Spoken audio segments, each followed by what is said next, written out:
하나님의 말씀을 보겠습니다. 성경 말씀을 보겠습니다. 성경 말씀. 오늘 오전에 집사님 안 오셨네요. 오늘 오기로 했는데.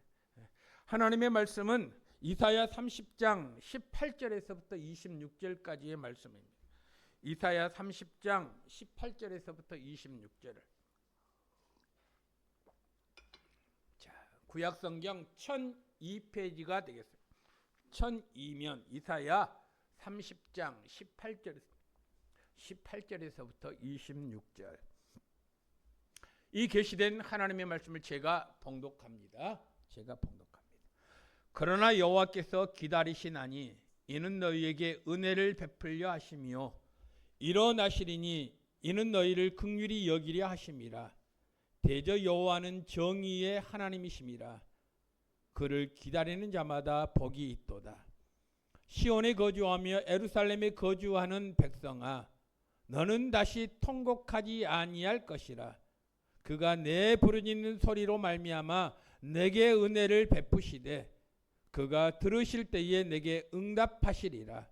주께서 너에게 환난의 떡과 고생의 물을 주시나 내 세성은 다시 숨기지 아니하시리니 내 눈이 내 세성을 볼 것이며 너희가 오른쪽으로 치우치든지 왼쪽으로 치우치든지 내 뒤에서 말소리가 내 귀에 들려 이르기를 이것이 바른 길이니 너희는 이리로 가라 할 것이며 또 너희가 너희 조각한 우상에 입힌 은과 부어 만든 우상에 올린 금을 더럽게 하여 불결한 물건을 던짐같이 던지며 이르기를 나가라 하리라. 내가 땅에 뿌린 종자에 주께서 비를 주사 땅이 먹을 것을 내며 곡식이 풍성하고 기름지게 하실 것이며 그날에 내 가축이 광활한 목장에서 먹을 것이요 밭가는 소와 어린 나귀도 키와 새스랑으로 까부르고 맛있게 한 먹이를 먹을 것이며 크게 살육하는 날 망대가 무너질 때에 고산마다 줄령마다 그 뒤에 개울과 시냇물이 흐를 것이며 여호와께서 자기 백성의 상처를 싸매시며 그들의 맞은 자리를 고치시는 날에는 달빛은 햇빛 같겠고 햇빛은 7배가 되어 7날의 빛과 같으니라. 아멘. 여러분, 우리가 오늘 대림절 두 번째 주일을 맞이하면서 설교 제목이요, 기다립니다. 어떻게 기다린다고요? 사모하는 마음으로 간절히 기다립니다 라는 제목으로 함께 말씀의 은혜를 나누기를 원합니다.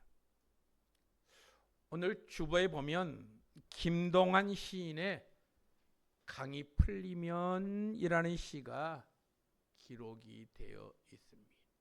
김동환 시인이 쓴 강이 풀리면, 제가 한번 이 김동환 시인의 강이 풀리면 이라는 시를 낭송하도록 하겠습니다. 강이 풀리면 배가 오겠지. 배가 오면은 임도 탔겠지. 임은 안 타도 편지야 탔겠지. 오늘 또 강가서 기다리다 가노라. 임이 오시면 이 설움도 풀리지. 동지 섣달에 얼었던 강물도 제멋에 녹는데 왜 아니 풀릴까? 오늘 또 강가서 기다리다 가노라. 여러분, 이 김동환 시인은 지금 사랑하는 님을 간절히 기다리고 있습니다. 얼마나 사모하는지 모릅니다. 얼마나 간절히 기다린지 모릅니다. 강물이 풀리면 배가 오고 그 배에 사랑하는 님이 올 것을 믿고 있습니다. 혹시 이미 오시지 않아도 사랑의 편지는 올 것이라는 기대를 가지고 오늘 또 강가에서 배를 기다리는 이 시인의 마음. 사랑하는 님이 오시면 지금까지 겪었던 모든 소름도 얼었던 강물이 녹듯이 다 녹아질 것을 지금 간절히 믿고 이 시를 썼습니다. 그래서 오늘 또 시인은 강가에서 나는 사랑하는 님을 기다립니다. 라는 고백을 시를 통해서 나타내고 있습니다. 자, 그럼 여러분은 지금 무엇을 기다리고 있습니까? 산다는 것은 기다림과의 여행인 것 같습니다. 살아있는 모든 존재는 항상 무엇인가를 끊임없이 기다리지요. 새 생명이 태어나기 위해서는 엄마의 자궁 속에서 10달을 기다려야 합니다. 출생과 함께 엄마 아빠를 부르고 아장아장 걷기까지는 1년을 기다려야 하지요. 유치원에 가고 초등학교, 중학교, 고등학교, 대학을 진학하기까지는 무려 20년의 세월을 기다려야만 합니다. 또 대학을 졸업하고 취직하고 가정을 이루기까지는 또다시 수년을 기다려야 하지요. 결혼 후에는 처녀를 기다리고 나이가 들면 죽음을 기다려야 합니다. 여러분, 어쩌면 인생은 기다림으로 시작해서 기다림으로 끝이 난 것 같습니다. 그런데 현대인들에게 기다림은 결코 익숙하지 않는 단어입니다. 특별히 빨리빨리 병에 걸린 우리는 기다리는데 익숙하지 않습니다. 패스트푸드 문화, 인스턴트 문화에 길들여진 우리들이 인내심을 가지고 기다린다는 것은 결코 쉽지 않는 일이지요. 그런데 아십니까? 기다림은 내일의 희망이요, 꿈입니다. 기다림은 우리 인생을 성숙시키고 풍요롭게 합니다. 기다림은 오늘을 넘어서 내일로 다가가게 하는 근원입니다. 그런 점에서 기다릴 줄 아는 사람이 참 지혜로운 사람입니다. 기다림. 그런데 사무엘상 13장에 보면 참으로 안타까운 이야기가 기록이 되어 있습니다. 사울이 이스라엘의 초대 왕이 되었습니다. 왕이 되고 얼마 되지 않아서 블레셋과의 전쟁을 치르게 되었습니다. 사무엘이 기도하기 위해서 오기로 한 날이 7일이 지났는데도 사무엘이 오지 않습니다.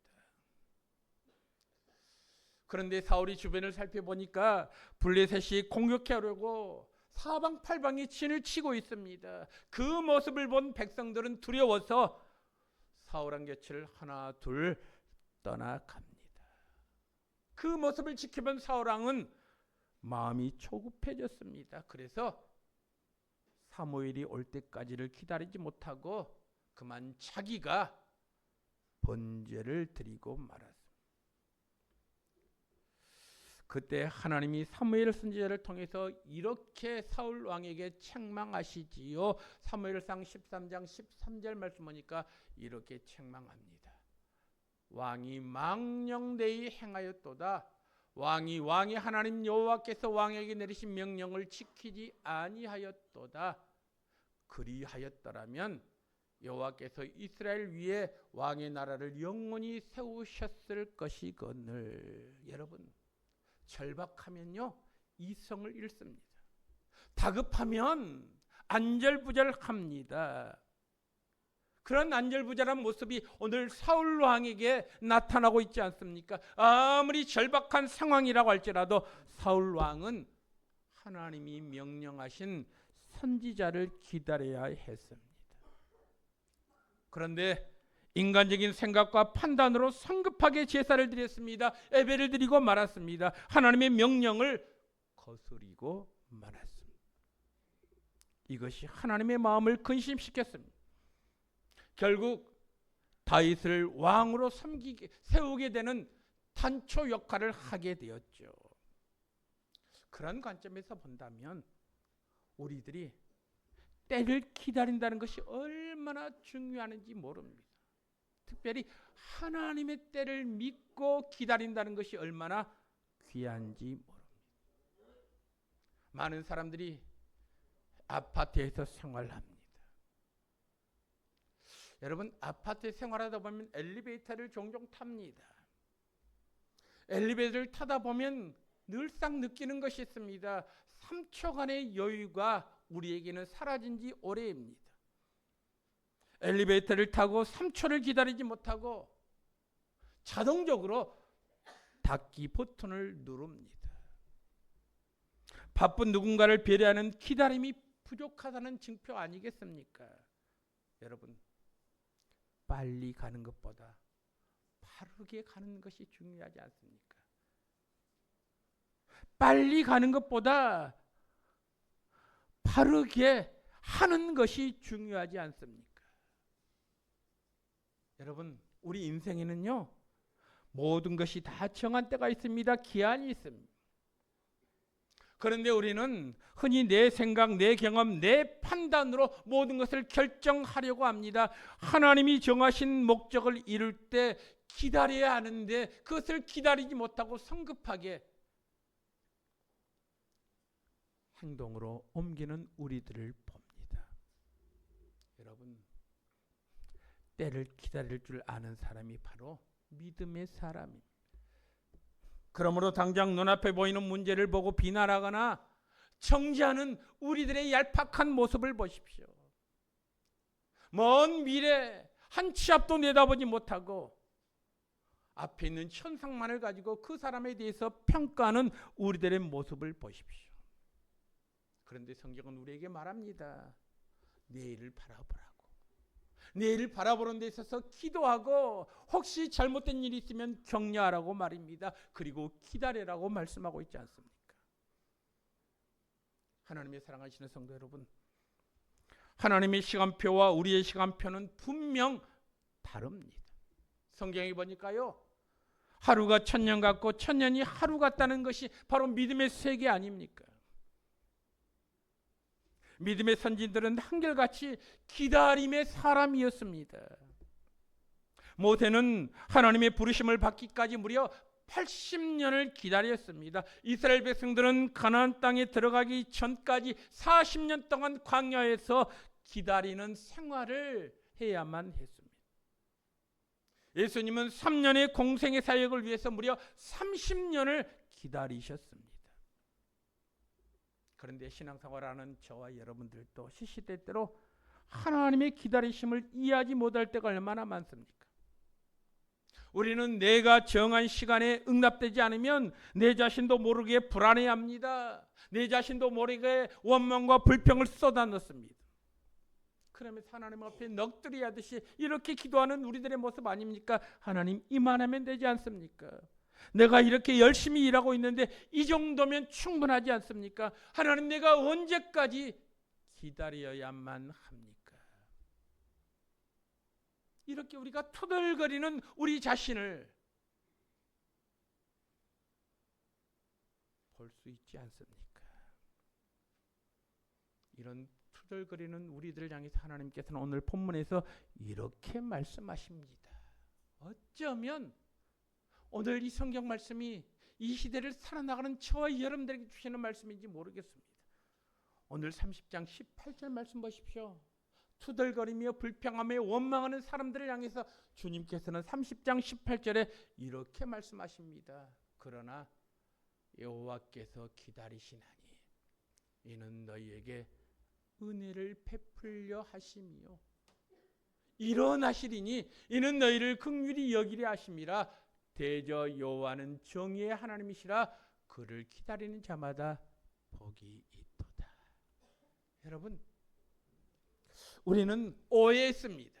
잘못 생각했습니다. 우리가 하나님을 기다린다라고 생각했습니다. 그런데 여러분, 오늘 성경 말씀 보십시오. 도리어 하나님께서 우리를 기다리신답니다. 우리에게 은혜를 베푸시고 우리에게 긍휼을 베푸시려고 지금 만반의 준비를 하시고 기다리고 계십니다.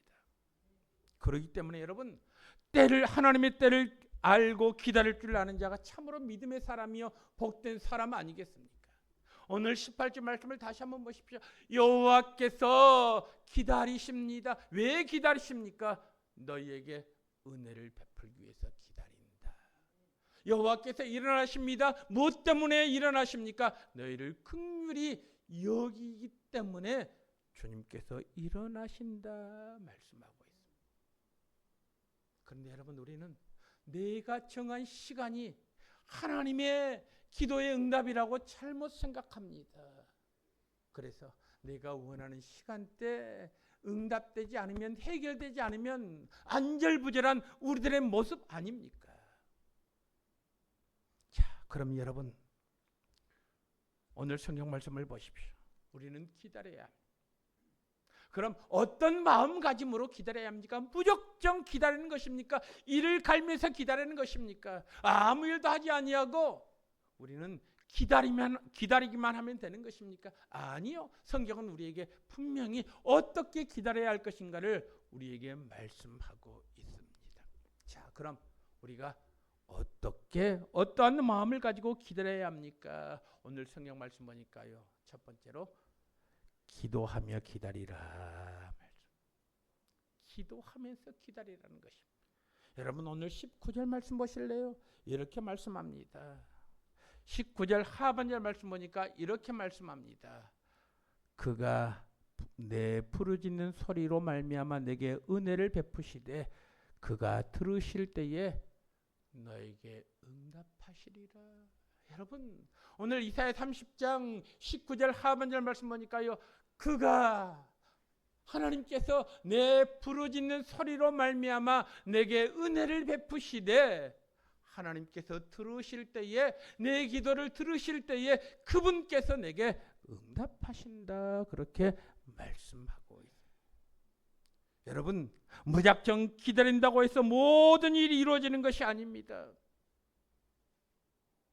내 앞에 내가 감당하지 못할 일들이 있습니까? 해결하지 못할 일들이 있습니까? 그러면 우리는 기도하면서 기다리는 것입니다. 기도란 무엇입니까? 하나님 앞에서 나를 비춰보는 시간이 바로 기도 아닙니까? 하나님 앞에서 내 자신을 비춰보는 시간이 바로 기도하는 시간이다라는 말씀입니다. 기도란 내 마음의 아픔과 고통을 드러내는 시간입니다. 여러분, 우리가 어찌 다른 사람 앞에서 내 아픔과 내 고통을 드러낼 수 있겠습니까? 내 아픔과 내 고통을 드러내면요, 그것이 빙 돌아서 사람들의 입에서, 입을 통해서 다시금 내 귀에 들려올 때 얼마나 큰 실망을 합니까? 내가 저 사람 확실히 믿는 사람인데 저 사람이 내가 한 은밀한 말까지 다른 사람에게 말했구나. 얼마나 실망하는 경우들이 많이 있습니까? 그런데 여러분, 하나님 앞에 기도하는 시간은요, 내 마음의 아픔과 내 마음의 고통을 드러내는 시간입니다. 내 삶의 모든 것을 밝히 드러내는 시간이 바로 하나님 앞에 기도하는 시간입니다. 기도하면서 나를 향하신 하나님의 계획을, 기도하면서 나를 향하신 하나님의 뜻을 발견할 수 있다는 것입니다. 그런데 여러분, 우리가 기도하면서 하나의 오해하는 일들이 있습니다. 무엇입니까? 우리는 기도를 통해서 하나님을 움직이려고 합니다. 어떻게 움직이려고 합니까? 내 소원을 이루기 위한 수단으로 하나님께 도리어 협박합니다. 그것은 올바른 기도의 모습이 아니죠. 있는 모습 그대로를 주님 앞에 드러내는 것입니다. 나의 속 사정을 주님 앞에 드러내는 것입니다. 그리고 내가 주님 앞에 고백했을 때 주님께서 내게 양심을 통해서, 다른 사람을 통해서 주님의 음성이 들려온다라고 하는 사실이죠. 여러분, 그렇습니다. 하나님이 기뻐하시는 뜻을 깨달은 사람은 비록 내 삶에 어떠한 고난이 온다고 할지라도 결코 낙심하지 않습니다. 하나님을 올바로 바라보는 사람은 내게 어떠한 아픔이 온다고 할지라도 절망하지 않습니다. 좌절하지 않습니다.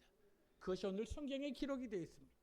여러분, 오늘 20절, 21절 말씀을 보십시오. 기다리며 기도하는 사람에게 어떠한 일들도 일어나는가 한번 보실래요? 20절 말씀 보십시오. 이렇게 기록이 되어 있습니다. 주께서 너에게 환난의 떡과 고생의 물을 주시나. 여러분, 내가 기도한다고 해서요 쉽게 그 문제가 해결된 것이 아님을 성경은 우리에게 가르쳐 줍니다. 주께서 너희에게 기도하는 자에게 환난의 떡과 고생의 물을 주시지만 내 스승은 다시 숨기지 아니하리니 내 눈이 내 스승을 볼 것이요. 그 다음에 21절 말씀 보니까 내 뒤에서 말소리가 내 귀에 들려 이르기를 이것이 바른 길이니 너희는 이리로 가라 할 것이며. 여러분, 기도하는 사람은 기도한다라고 해서 그 문제가 금방 해결된 문제도 있지만 그렇지 않은 문제도 있습니다. 어떤 환난의 떡이나 고생의 물을 마신다고 할지라도 기도하는 사람은요, 확신이 있습니다. 어떤 확신입니까? 주님께서 나와 함께 하신다는 확신이 있습니다. 그러므로 기도하는 사람은 동행하시는 하나님을 느낍니다. 내 곁에서 나와 함께 하시는 분이 계신다는 사실을 확신한다는 것입니다. 내 스승이 내 곁에서 코치하십니다. 우리의 귀에 바른 길을 가도록 말씀하시는 것을 듣습니다. 주님께서 갈 길을 밝히 비춰주신다라고 성경은 우리에게 말씀하고 있지 않습니까? 그렇기 때문에 여러분, 기도하는 자는요, 세상의 가이드와 함께 여행하는 것과 같습니다. 우리가 낯선 곳을 가려고 합니다. 생소한 곳을 가려고 합니다. 그러면요, 그 지리를 잘 아는 사람과 함께 가면 아무리 내가 낯선 곳을 간다고 할지라도 당당하게 갈 수 있습니다. 그런데 여러분, 나 혼자 그 낯선 곳을 간다고 생각해 보십시오. 두려움이 생깁니다. 주저주저합니다. 왜요? 내 혼자 그 문제를 해결하려고 하기 때문에 그렇습니다. 여러분, 기도하는 사람은요, 세상의 가이드와 함께 여행하는 것과 같습니다. 반대로 신앙인이면서도 기도하지 않는 사람은 혼자 배낭여행 가는 것과 같다라는 그러한 말씀이지요. 혼자서 배낭여행 가면 스스로 모든 문제를 다 해결해야 합니다. 그래서 작은 일을 만날 때에 덜컥 근심합니다. 염려합니다. 초조해합니다. 불안해합니다. 조급할 수밖에 없습니다.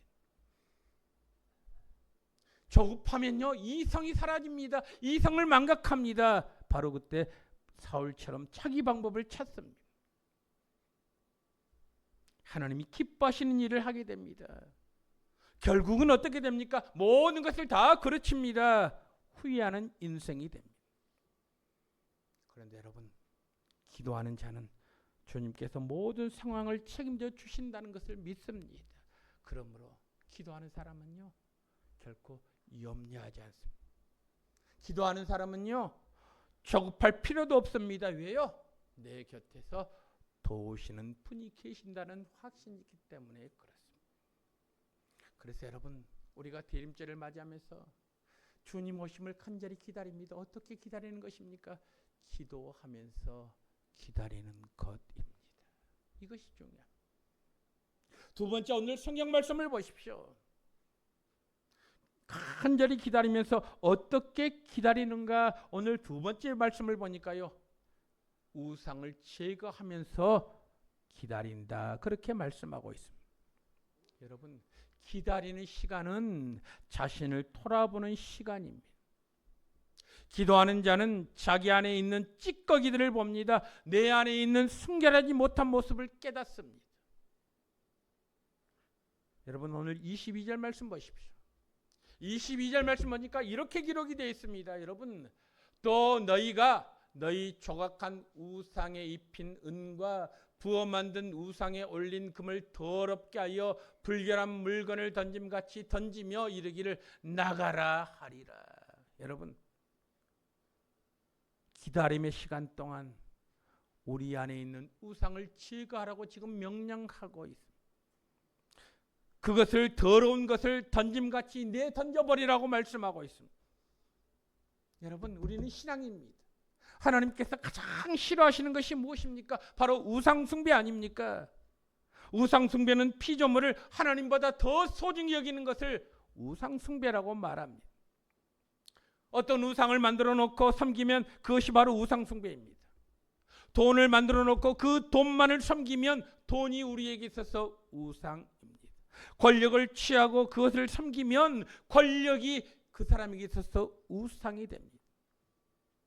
주신 것에 만족하지 않고 더 많은 것을 움켜쥐려고 하면 탐욕이 우리의 우상이 된다라는 것입니다. 오늘날의 우상은 눈에 보이는 것보다도 보이지 않는 우상이 더 무섭습니다. 그러므로 우리에게는요, 과도한 욕심, 탐심을 경계해야 합니다. 탐심을 경계하기 위해서는 자족할 줄 아는 마음을 가지고 삶을 살아야 합니다. 자족할 줄 아는 마음. 여러분, 자족할 줄 아는 마음이 있으면 신앙생활하는 데 있어서 유익합니다. 자족하면 감사합니다. 찬양이 넘치는 삶을 살 수가 있습니다. 여러분, 한번 생각해 보십시오. 오늘 이 시간 내 안에 있는 우상이 무엇인지 한번 점검해 보시기 바랍니다. 대림절을 기다리면서 우리 안에 있는 우상을 몰아내고 깨끗한 마음으로 주님을 맞이하는 우리 천성의 모든 식구들이 되기를 주님의 이름으로 축복합니다. 그래서 성경은 우리에게 단호히 말합니다. 기다리면서 내 마음속에 있는 더러운 찌꺼기들을 버리라, 그렇게 말씀하고 있습니다. 마지막 세 번째로 우리가 간절히 기다리되 어떻게 기다려야 한다라고요? 어떻게 기다립니까? 무작정 기다리는 것입니까? 아닙니다. 오늘 성경 말씀 보니까 하나님을 신뢰하면서 기다리라, 그렇게 말씀하고 있습니다. 하나님을 신뢰하면서 기다리라. 여러분, 우리는 믿노라 하면서도 하나님의 말씀에 대해서 반신반의합니다. 하나님의 말씀은 주일날 예배 드릴 때나 적용되는 말씀으로만 생각합니다. 내 삶에는 전혀 적용을 하지 않습니다. 그런데 여러분, 오늘 15절 말씀 보십시오. 오늘 중요한 말씀을 하고 있습니다. 15절. 주 여호와 이스라엘의 거룩하신 이가 이같이 말씀하시되 너희가 돌이켜 조용히 있어야 구원을 얻을 것이요 잠잠하고 신뢰하여야 힘을 얻을 것이거늘 너희가 원하지 아니했다.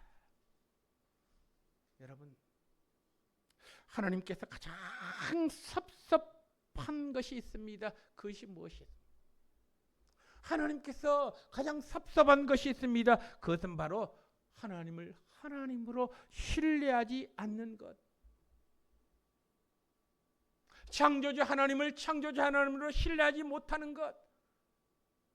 이것이 바로 하나님이 가장 섭섭하시는 부분 아니겠습니까? 부모가 자녀에게 있어서 가장 섭섭할 때가 언제입니까?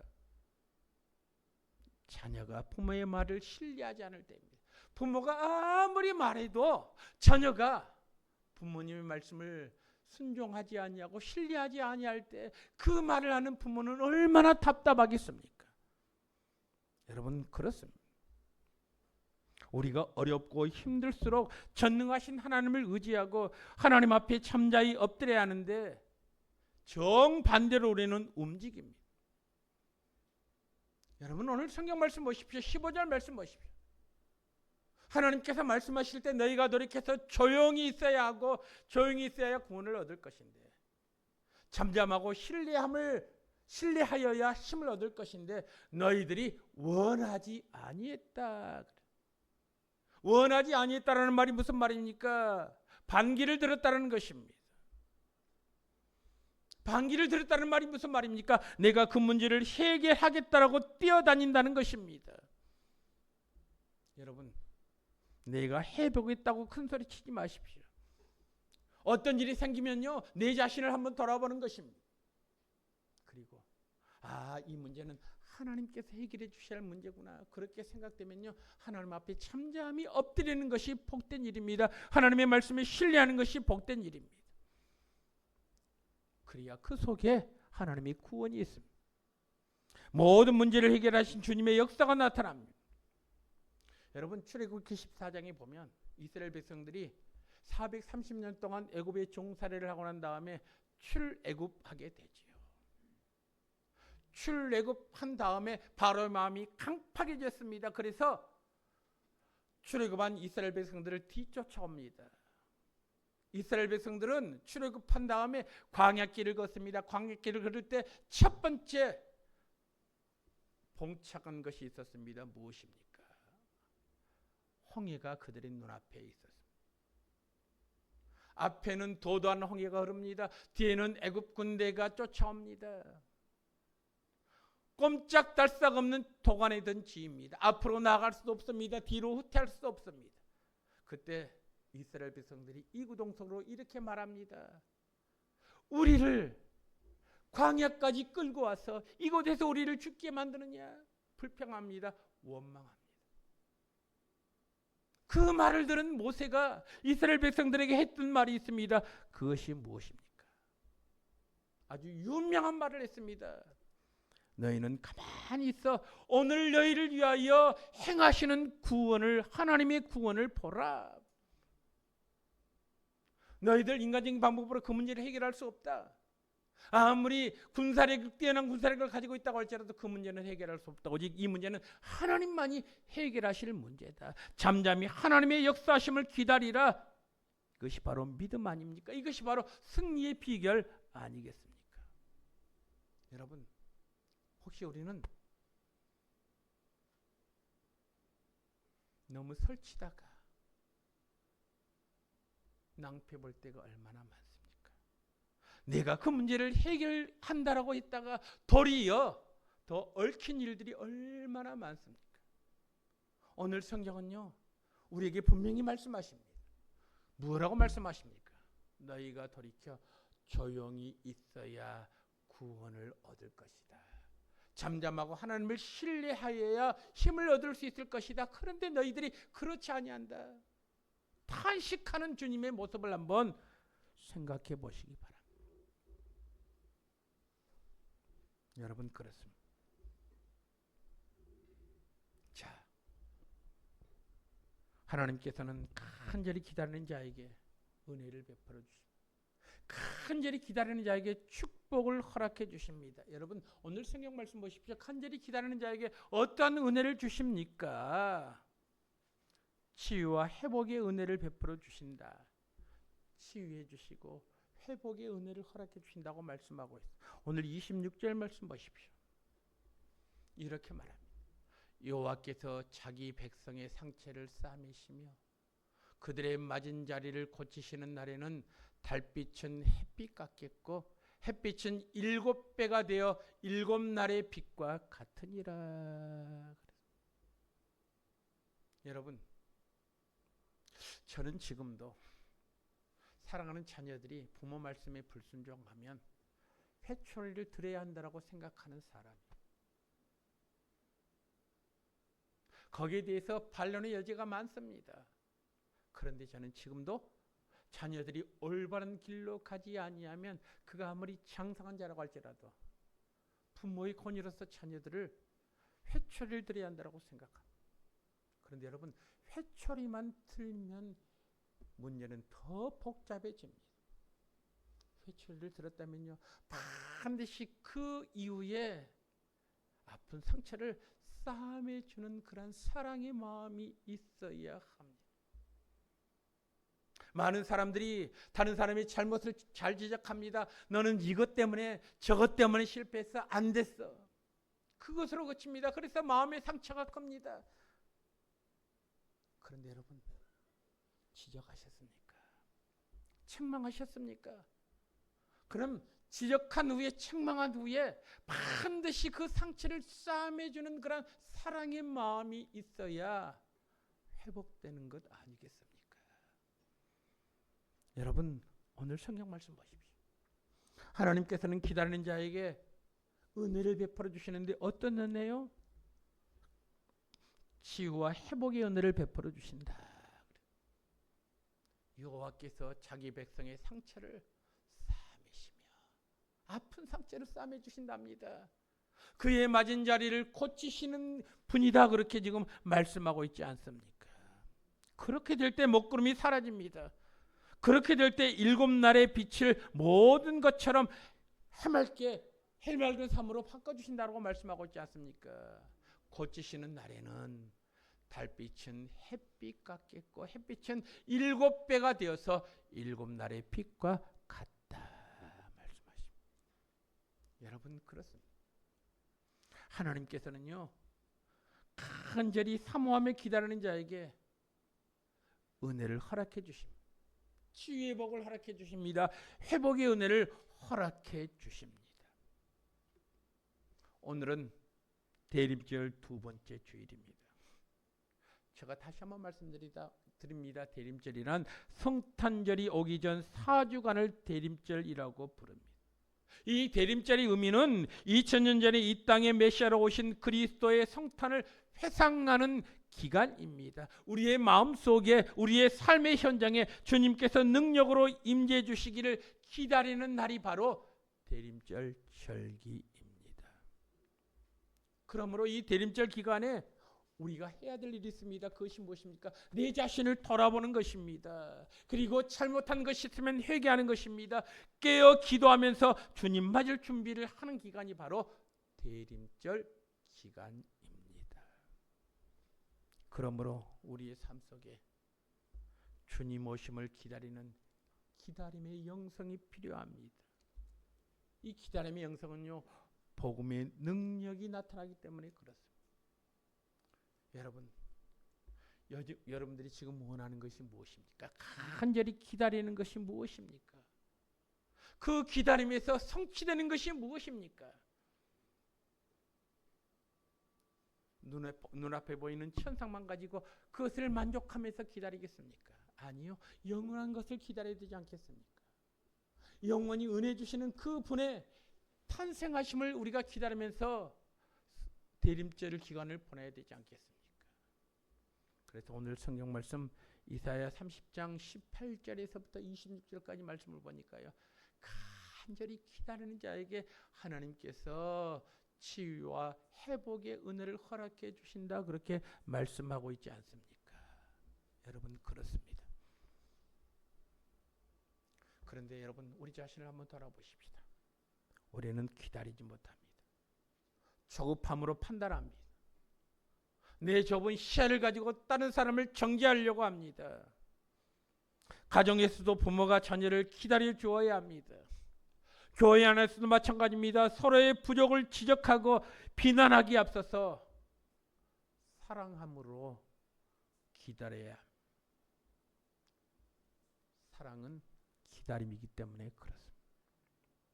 우리의 진정한 소망은 오직 예수 그리스도이십니다. 주님은 우리의 허물과 죄로 얼룩진 모습임에도 불구하고 여전히 우리를 기다리고 계십니다. 돌아오기로 기다리고 계십니다. 여러분, 이번 대림절은 우리를 기다리시는 아버지 품으로 돌아가는 복된 시간이 되기를 간절히 원합니다. 주님 품으로 돌아오기만 하면 주님께서는 두 팔 벌려 환영하십니다. 나의 아픈 상처를 싸매 주십니다. 치료해 주십니다. 더 풍성한 은혜로 채워 주신다는 말씀입니다. 평화의 왕으로 오시는 예수님을 기다리는 자, 그 자가 참된 복 있는 자입니다. 오늘 이 시간 우리가 이사야 30장 18절에서부터 26절까지의 말씀을 가만히 묵상하면서, 하나님, 내가 믿음으로 주님을 기다립니다. 아기 예수님의 탄생하심을 기다립니다. 만왕의 참된 소망을 주시기 위해서 이 세상에 오신 아기 예수님을 기다립니다. 기다리는, 사모하면서 기다리는, 기도하면서 기다리는, 내 자신을 돌아보면서 내 속에 있는 묵은 찌꺼기를 버리면서 기다리는 복된 천성의 모든 식구들이 되기를 주님의 이름으로 축복합니다.